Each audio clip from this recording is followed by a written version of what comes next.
Hey guys, welcome to Talks International. Yes, Lawrence here. Today we'll be having a chat with Jamie Dornan, who will be playing as Parker in his new upcoming film on Netflix called Heart of Stone. So let's give it a go. And hi, Jamie. How you doing?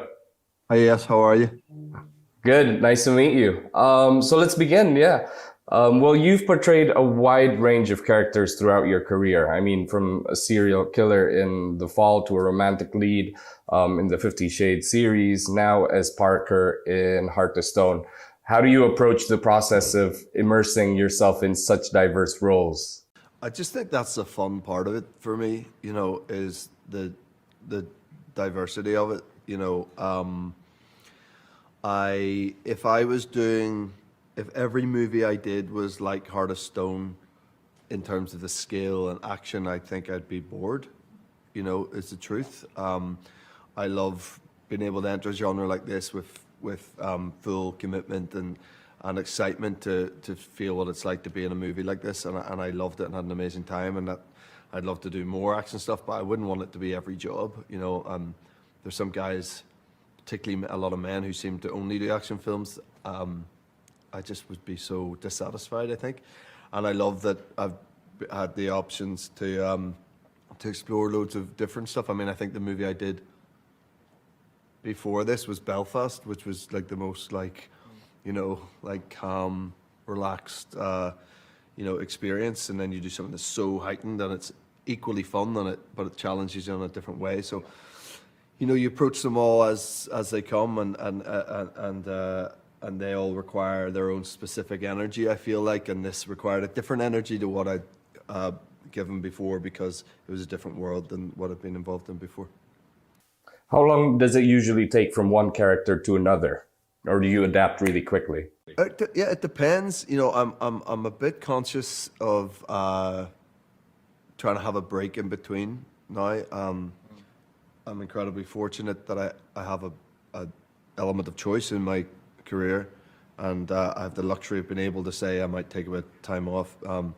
I think I about 3 or 4 pre-pandemic, maybe 4 years ago, I did like 3 jobs back to back to back, and I remember just after that saying, I won't do that again. I wasn't healthy. I wasn't, and ultimately it's sort of damaging at some point to usually the project that's at the end of those 3 projects, because you're a bit worn out.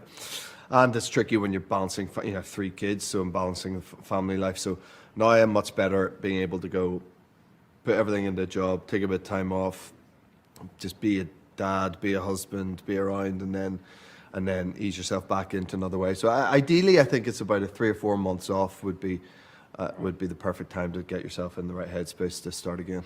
Yeah. Well, what made you say yes to this one? And made you say you want to be a part of this project?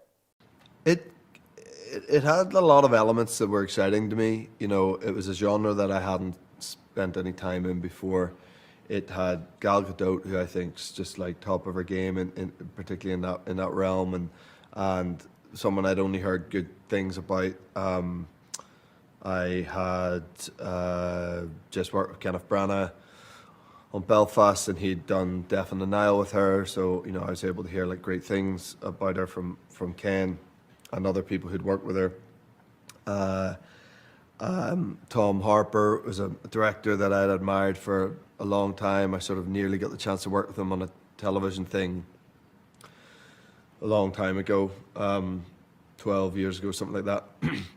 So, so there's a bit of a history there, and it's Netflix and Skydance who are, sort of monsters in the game, really, and I loved the ambition of it. I loved where they were, the story they were trying to tell, and Tom's vision of trying to tell such a big scale movie and story, but try to keep it grounded and make the audience care about these people, and all of that bundled into one package just massively appealed to me. Yeah. Well, one last question, and I think this is important. We share something in common, which is the love of golf. What are you Hey. currently struggling with in golf? Are you trying to break 70, 80? Yes, it's alarming how much I think about golf.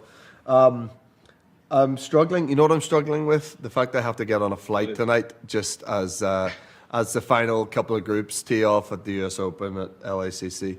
So I'm struggling with the fact that my dear friend and compatriot Rory McIlroy is one shot off the lead and could win the U.S. Open tonight, and I'm not going to be able to see it live. I'm really struggling with that. But reality, I'm struggling off the tee really badly, and it's been punishing me. So. But I find, I'm sure you agree with golf, before that it would have been around, like my chipping would be, I'd be duffing a lot of chips, and suddenly that's actually working out really well, but then something has to break if that's going well, and what's broken is off the tee. So I feel your pain if you have pain at the moment with golf. It's a constant source of pain.